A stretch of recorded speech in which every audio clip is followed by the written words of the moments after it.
Most people will never be wealthy, and it isn't their fault. To start, let's talk about our education system. School does not teach us to invest. Everything I've learned is self-taught, along with a couple mentors that I was lucky enough to have in my life. The majority of people do not have these things in their life. No one to show them how to invest, how to create good money habits, or how to even save. Most people just have their money sitting in a bank account, stagnant. The odd time they'll purchase a GIC, making 4% return on their money while the bank sits there and makes 20 off of it. They have no problem giving you back that 4%. That's the extent of their investing. Then we have consumer culture. Every day I go on Instagram and see people posting their new designer clothes, new bag, new trip they took. Our generation chases status. They only care about how others view them. In their minds, if they look good online, then they're successful. Meanwhile, that trip that they just took, they put it on their credit card, getting charged 30% interest. What you need to overcome as someone who wants to win is the constant seek of approval from others. Once that is no importance to you, you will win. I'm not saying I'm perfect. Everybody consumes. I buy a Starbucks coffee regularly. I have one right here. But everything has to be in moderation. And this brings us to our next topic, which is awareness. Be aware of your finances. Know what is coming in and what is going out. The fastest way a paycheck disappears is the lack of awareness. Old subscriptions are killers. An old gym membership you forgot to cancel, and next thing you know, you're paying $60 a month for the past 7 months. Even with current subscriptions, I guarantee that over 90% of people watching this video have at least 3 current subscriptions, whether it's Spotify, a gym membership, or Netflix. Those 3 are nearly $100 alone, on top of the things that you buy every day, such as food and drinks. Did you know that 70% of Canadians drink coffee every day? Multiply that by $3, now you're at 84 million.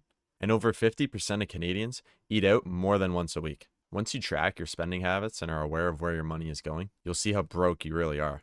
Then we have comfort addiction. Comfort addiction is when someone becomes psychologically dependent on ease, stimulation, and short-term relief. It gets to a point where growth, discipline, and long-term goals feel threatening. This has had an extreme uprise in the recent years, with our rising addiction to dopamine, on-demand stimulation, and shortened attention spans.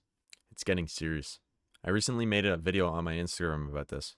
Why are we turning a blind eye to gambling addiction being forced down our throats at any possible moment? Every single influencer on Instagram is either sponsored by Stake or Rainbet, and there's a reason they're called influencers.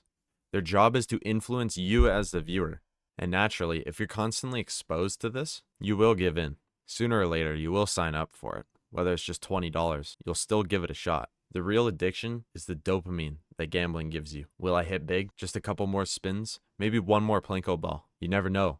This might be the one, is what you tell yourself. This is what really pisses me off, is that we've normalized this. It's a serious addiction. Like, gambling is just as bad, if not worse, than drug addiction. If I was sitting there on Instagram promoting all these drugs that I'm doing, everyone would be hating on me. I would be getting in trouble. My videos would be getting taken down. But it's just normalized to have gambling ads. Oh, look, I'm playing Rainbet on my phone. Look, like, I don't understand that at all. I don't know why that is a normal thing. And our generation, and my age group, people in their 20s, this is going to be the downfall of our generation. This is why so many people will go broke. And these companies know. These CEOs who created this online gambling, they know that my demographic is the target audience because they know how addicted we are to phones. We know how addicted we are to reels, TikTok, scrolling. It's a constant dopamine hit, just constant, nonstop, 24/7. And that's what online gambling gives you. And it's too easy to do. I can sit there on the couch. I can sit there, boom, boom, drop a Plinko ball. Done. Oh, I just made $10. Oh, put it right back in the machine. Oh, I lost it. It's okay. I'll just add another 20 to my account. It's just one click of a button. You can just add a card to your account, keep it on file. Makes it way too easy to add more money to your account. I do not understand why this is normalized. You know, I just wanted to hop on here and just talk about a couple things that were on my mind. But these are easily fixable things. Apart from the comfort addiction, that's going to be something that you're going to have to work towards. That you're going to have to work on constantly. It's going to be a battle every day.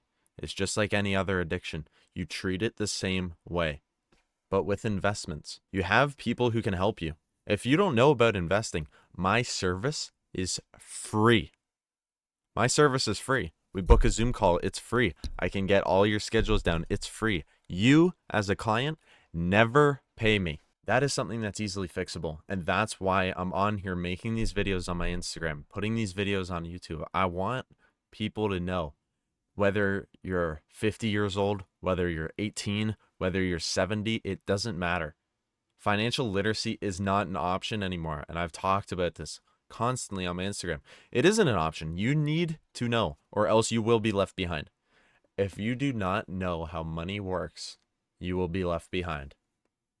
That being said, if you want to learn how to get your money working for you, comment on this video. My Instagram's in my bio and will be in the description of this video. Send me a text, send me a DM, leave a comment on any of my reels. I'll get back to you. We can hop on a Zoom call. We can go over your finances, see what your financial needs are. That's what I'm here to do. I'm here to help my clients. But that's why most people will never be wealthy, and it isn't their fault.